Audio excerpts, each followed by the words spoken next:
I woke up to a loud bang from downstairs, my heart racing as I froze, trying to listen. The silence that followed felt heavy. Then I heard it, the familiar sound of my mom and stepfather arguing. It was nothing new. I turned over, too tired to care, and tried to drift back to sleep.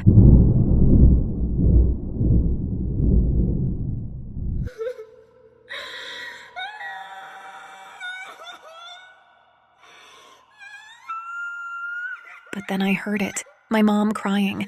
There was something different, something pained in her voice. I sat up, suddenly wide awake, my heart pounding as I remembered what he was capable of. Moving quietly, I crept downstairs, careful not to make a sound. As I reached the bottom, I saw him shove her against the wall. My stomach twisted. Before I could think, I took a step forward, but then he swung a bat. I froze, paralyzed as he struck her again, harder each time with a terrifying, merciless rhythm. My mom tried to shield herself, but she was too battered, too broken to defend herself. She crumpled to the floor, blood staining her bruised face. Then he dragged her limp body toward the basement and locked her inside. Just as he turned around, he saw me. For a split second, neither of us moved, then his eyes, bloodshot and empty, narrowed, and he charged at me. I stumbled back and sprinted up to my room, slamming the door shut.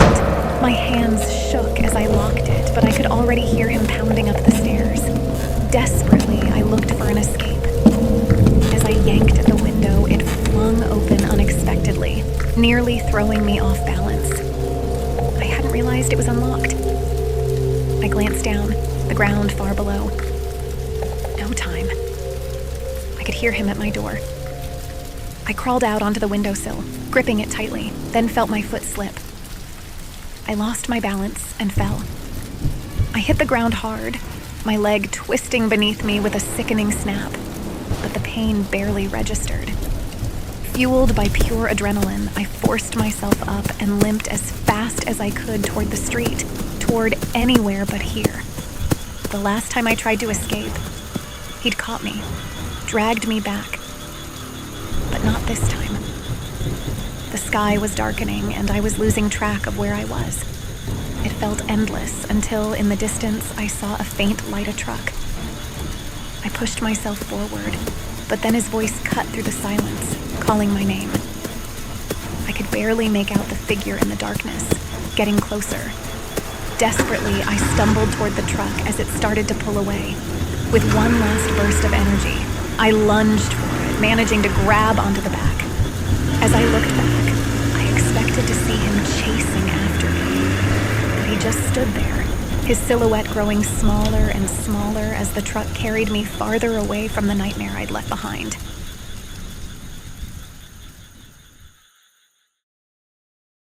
An hour passed, and the truck finally stopped in front of a large, beautiful house, but it looked empty and gloomy. The man got out and walked to the back of the truck where I had been hiding. He looked shocked when he saw me, staring. His face went blank. I didn't know why. I tried to get away from him, but he immediately stopped me. When he noticed my broken leg, he helped me get to the nearest hospital. Why was he helping me? Do I know him? Does this man know me?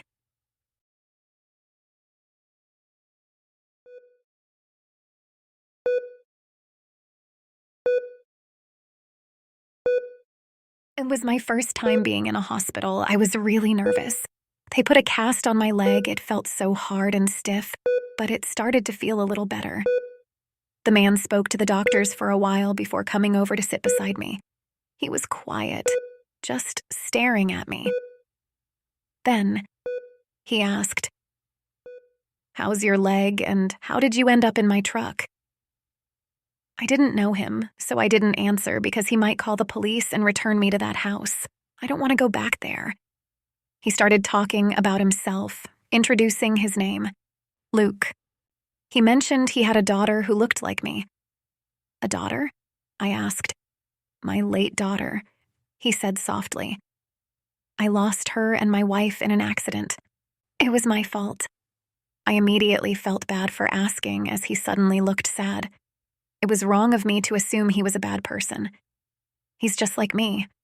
I lost my dad when I was little. I knew what it felt like. "Why did you help me, Mr. Luke?" I asked. He looked down at his hands, taking a deep breath before speaking. He looked at me and answered. "I saw the fear in your eyes. You reminded me of her, my daughter. I couldn't really leave you there in pain." His voice was low and sad, and it made me feel bad for judging him. For the first time, I didn't feel the need to run. There was something in his voice that made me believe him, even though I barely knew him. "I didn't mean to get in your truck. I just needed to get away," I said quietly. Luke nodded. "I figured. I could tell you were running from something. Or someone," he said. A knot formed in my stomach as I thought of my stepdad. Is he going to send me back? "Are you going to send me back?" I asked nervously. His eyes widened in surprise. "No," he said firmly. "I won't send you back. You're safe here." I felt a huge weight lift off my shoulders, but I still didn't understand. Why was he helping me? "Why are you doing this? You don't even know me." He gave a small, sad smile. "I know what it's like to lose someone you love. I couldn't save my family. My daughter's name was Faith. I lost her and my wife in a car crash," he replied. January 21st, 3 years ago. Luke had made a promise that day. Tomorrow was his daughter Faith's school play, and he was determined to attend. His wife, a full-time nurse with a schedule that rarely allowed for family time, had arranged for Luke to be there. Despite his busy work life, he worked hard to clear his calendar. Faith deserved this. The next day, the morning of the play arrived. Faith was excited, her mother helping her rehearse lines and adjust her costume. Luke was just as eager, preparing to drive her to school. He couldn't wait to see her act, sing, and dance on stage. At the school, Faith bounded out of the car, rushing toward the stage to practice. She was brimming with enthusiasm, ready to make her parents proud. But as the play was about to begin, Luke's phone rang.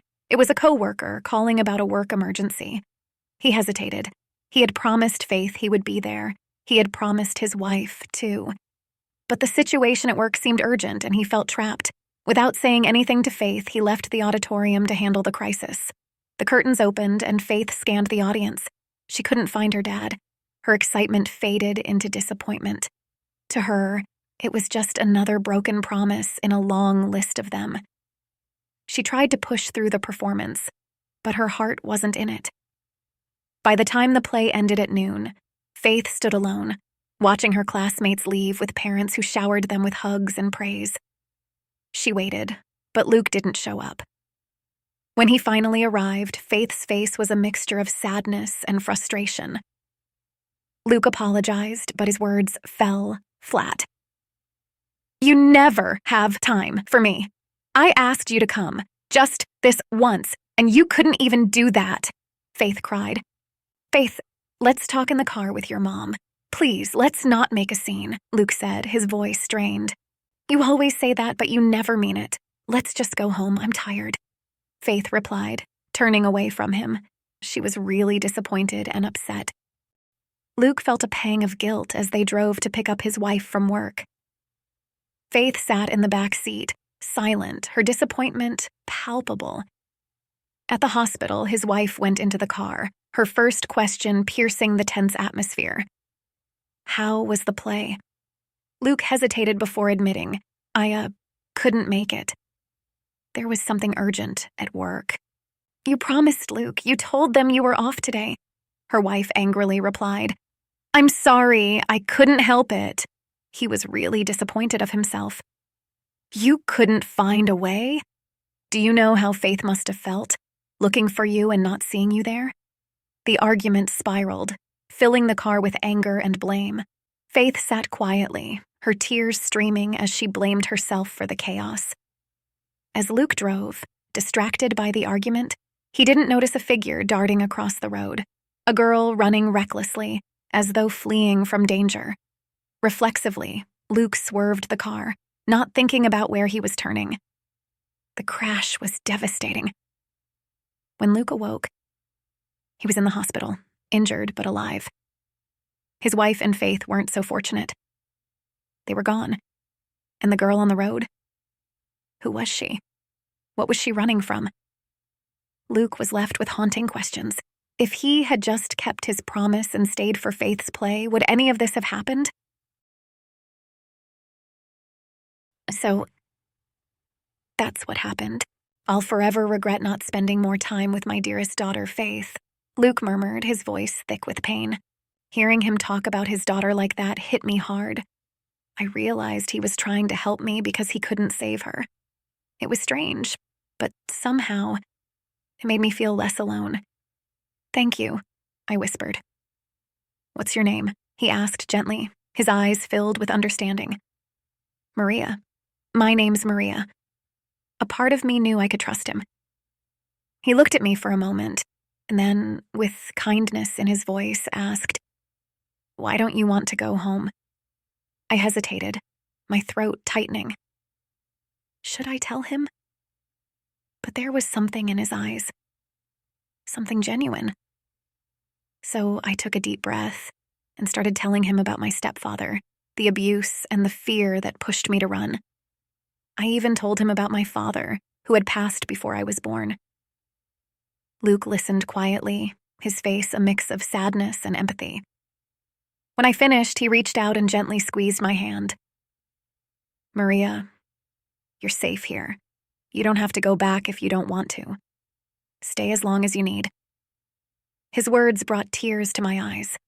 For the first time in years, I felt a spark of hope. Over the following days, Luke made sure I was comfortable. He even introduced me to his neighbors, who welcomed me like family. It was like I'd finally found a place where I could belong. One afternoon, as we sat in his living room sipping hot chocolate, Luke looked at me with a thoughtful expression. "Maria, I have a proposition for you," he said, his tone inviting but serious. "How would you like to help me solve a mystery?" "A mystery?" I asked, intrigued and a bit confused. Luke explained that he had been investigating the crash that had taken his wife and daughter from him. He believed it wasn't just a simple accident. As he shared the evidence he'd collected over the years, I was struck by his determination and pain. Together, we dove into the mystery, following each lead, uncovering long-buried secrets. Working side by side with him gave me a sense of purpose I had never felt before, as if fate had brought us together for a reason. Days turned into weeks as Luke and I threw ourselves deeper into the investigation. Every new clue seemed to pull us further into a dark reality neither of us could have imagined. The more we uncovered, the closer we seemed to get to a terrible truth, one that was hiding in plain sight. One evening, we sat across from each other, papers scattered between us. Luke held an old police report while I scanned a witness statement from the night of the crash. As we pieced the details together, a sickening realization began to take shape. I felt the air leave my lungs. The crash, the one that killed his wife and daughter, had happened because of me. That night, I was running from my stepfather, desperately fleeing into the road without looking. I'd caused the car to swerve. I was the reason. I didn't know it was Luke's family. I didn't know the people in that car were his wife and daughter. But that doesn't change the fact that it was my fault. I never meant for any of this to happen. It wasn't supposed to be like this. Yet here I am, carrying the weight of what I did. And now that I know the truth, the guilt feels unbearable. The night of January 22nd. The failed attempt of my escape. It all started with me running. I had to get away from him. My stepfather had been drinking again, and I knew what would come next. I didn't even stop to grab my things. I just ran, ignoring the sting of the cold pavement under my feet. I wasn't thinking about where I was going. I just needed to escape. It was late, and the road was dark. I didn't see the car until it was too late. I remember headlights blinding me and the screech of tires. I froze, and the car swerved violently to avoid me. The crash was loud, deafening. I turned to see the car, crumpled and still, off the road. For a moment, I just stood there, frozen in place. My heart pounded in my ears as I realized what had happened. Panic set in. I ran again. I didn't know who was in the car or what became of them. I told myself they'd be okay, that someone would find them. But deep down, guilt twisted inside me like a knife. Later, after my dad caught me, I learned about the accident. The news said it was a man, his wife, and their young daughter. The wife and daughter didn't survive. Luke was injured, but alive. They didn't release names, and I didn't ask for details. I couldn't bring myself to. But even without knowing their names, I can't escape the weight of what I did. I ruined a family's life because I wasn't paying attention. Because I ran without thinking. Sometimes, I imagine what they must have been like. Luke driving home, arguing with his wife from work, and their daughter crying in the back seat, unaware of what was coming. And the mother? I try not to picture her. The room fell silent. I looked up at Luke, but he was staring at me with an expression I couldn't describe. His face was pale, his eyes wide, filled with a mix of betrayal, anger, and the deepest sadness I had ever seen. He slowly stood up, clutching the papers in his hands, his breath coming in shallow gasps. No, he whispered, his voice cracking as if he couldn't believe it. All this time. A wave of guilt and horror washed over me. I wanted to speak, to apologize, but the words died in my throat. I felt frozen, unable to move, as if the truth itself had chained me down.